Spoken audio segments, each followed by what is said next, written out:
Il nous faut être lavés, purifiés, épurés, sanctifiés par son sang précieux pour pouvoir entendre sa voix. C'est pour cette raison que le Seigneur Jésus avait dit à Marie, ne me touche pas. Il lui fallait d'abord monter au ciel en tant que souverain sacrificateur, afin de nous laver par son précieux sang. Et maintenant, la pensée de Dieu, sa volonté, son plan, son dessein peuvent être reçus, compris et vus par chaque croyant.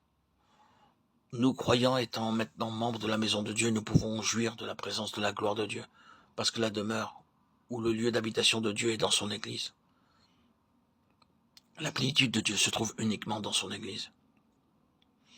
Il a tout mis sous ses pieds, et il l'a donné pour chef suprême à l'Église, qui est son corps. La plénitude de celui qui remplit tout en tous. Éphésiens 1, 22-23.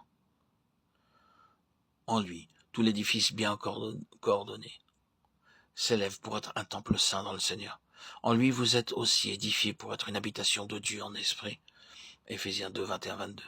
Afin que les dominations et les autorités dans les lieux célestes connaissent aujourd'hui par l'Église la sagesse infiniment variée de Dieu, en sorte que Christ habite dans vos cœurs par la foi, afin qu'étant enraciné et fondé dans l'amour, vous puissiez comprendre avec tous les saints quelle est la largeur, la longueur, la profondeur et la hauteur.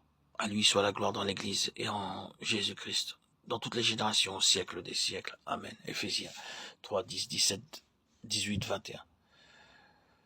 La plénitude de Dieu ne se trouve que dans son Église. Le lieu d'habitation de Dieu, c'est l'Église. Et la sagesse infiniment variée de Dieu ne se manifeste qu'au moyen de l'Église. La plénitude de l'amour de Dieu est contenue et ne peut être vue que dans son Église.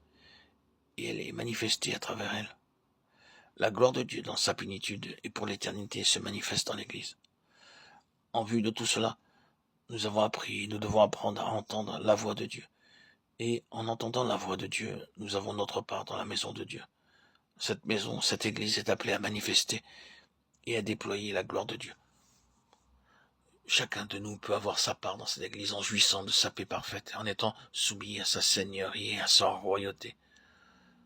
Christ l'est comme fils sur sa maison, et sa maison, c'est nous, pourvu que nous retenions jusqu'à la fin la ferme confiance et l'espérance dont nous nous glorifions. C'est pourquoi, selon ce que dit le Saint-Esprit aujourd'hui, si vous entendez sa voix. Hébreux 3, 6, 7.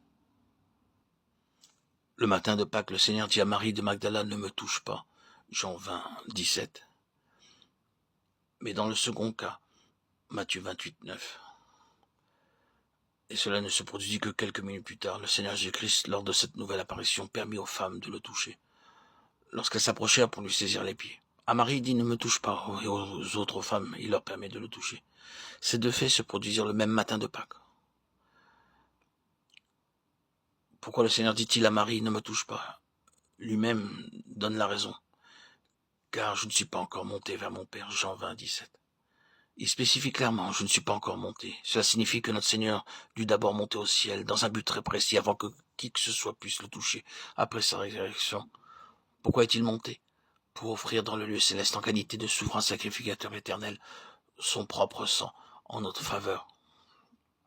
Et il est entré une fois pour toutes dans le lieu très saint, non avec le sang des boucs et des veaux, mais avec son propre sang, ayant obtenu une rédemption éternelle.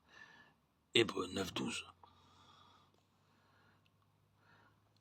Cela signifie que le corps physique du Seigneur Jésus-Christ ne pouvait être sujet à la corruption et à la décomposition, comme le nôtre. Dans le psaume 16, verset 10, nous trouvons une prophétie. Tu ne permettras pas que ton bien-aimé voie la corruption.